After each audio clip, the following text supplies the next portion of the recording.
Weekend Ramzan ಹಾಗೆ ಯುಗಾದಿ ಹಬ್ಬಗಳ ಬೆನ್ನಲ್ಲೇ ಏನು ಸಾಲು ಸಾಲು ರಜೆಗಳೇ ಈಗ ಬಂದಿರತಕ್ಕಂಥದ್ದು. ಈ ಹಿನ್ನೆಲೆ ಬೆಂಗಳೂರಿನ ಮೆಜೆಸ್ಟಿಕ್ನಲ್ಲಿ ಜನದಟ್ಟಣೆ ತೀರಾ ಹೆಚ್ಚಾಗಿ ಕಂಡು ಬರ್ತಾ ಇದೆ. KSRTC ಕೂಡ ಏನು ಹೆಚ್ಚುವರಿ 2,000 ಬಸ್ಗಳನ್ನು ಹಾಕಿದ್ದೀವಿ ಅಂತಕ್ಕಂಥ ಮಾಹಿತಿಯನ್ನು ಕೊಟ್ಟರು ಕೂಡ ಬೆಂಗಳೂರಿನ ಮೆಜೆಸ್ಟಿಕ್ KSRTC ಬಸ್ ನಿಲ್ದಾಣದಲ್ಲಿ ನಾನು ಇದನ್ನು ನಿಮಗೆ ತೋರ್ತಾ ಹೋಗ್ತೀನಿ ಯಾವ ರೀತಿ ದೃಶ್ಯಾವಳಿಗಳು, ಪ್ರಯಾಣಿಕರು ಯಾವ ರೀತಿ ಬಸ್ಗಳನ್ನು ಹಿಡಿಯೋದ್ರಲ್ಲಿ ನಿರತರಾಗಿದ್ದಾರೆ ಅಂತ ಹೇಳಿ.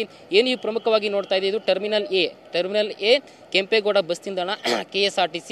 ಸದ್ಯಕ್ಕೆ ಏನು ಈ ಒಂದು ಜಾಗದಿಂದ ಕರ್ನಾಟಕದ ಉತ್ತರ ಕರ್ನಾಟಕದ ಭಾಗಗಳಿಗೆ ಹೆಚ್ಚಾಗಿ ಬಸ್ಗಳು ತೆರಳುತ್ತೆ.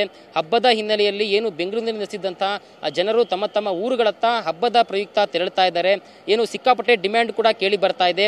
ಸರ್ಕಾರಿ ಬಸ್ಗಳಿಗೂ ಕೂಡ ಡಿಮ್ಯಾಂಡ್ ಹೆಚ್ಚಾಗಿರೋದ್ರಿಂದ ಈಗಾಗಲೇ ಕೂಡ ಸಾರಿಗೆ ಇಲಾಖೆ ಹೆಚ್ಚುವರಿ 2,000 ಬಸ್ಗಳನ್ನು ವ್ಯವಸ್ಥೆ ಮಾಡಿದ್ದೀರಿ ಅಂತ ಹೇಳ್ತಾ ಇದ್ರು ಕೂಡ ಈಗ ಸದ್ಯಕ್ಕೆ ಸಂಜೆ 7 ಗಂಟೆಗೇನೆ ಪ್ರಯಾಣಿಕರ ದಟ್ಟಣೆ ಹೆಚ್ಚಾಗಿ ಕಂಡು ಬರ್ತಾ ಇದೆ.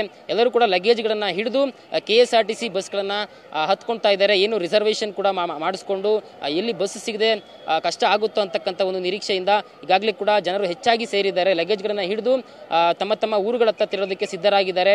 ಅಂದರೆ ಏನು KSRTC 2,000 ಹೆಚ್ಚುವರಿ ಬಸ್ಗಳನ್ನು ಕೊಟ್ಟಿದ್ರು ಕೂಡ ಇಲ್ಲಿರ್ತಕ್ಕಂಥ ಜನದಟ್ಟಣೆ ಪ್ರಯಾಣಿಕರ ಬೇಡಿಕೆಗೆ ಇನ್ನಷ್ಟು ಬಸ್ಗಳ ವ್ಯವಸ್ಥೆ ಆಗಬೇಕು ಅಂತ ಹೇಳಿ ಈಗಾಗಲೇ ಪ್ರಯಾಣಿಕರು ಬೇಡಿಕೆಯನ್ನು ಇಡ್ತಾ ಇದ್ದಾರೆ.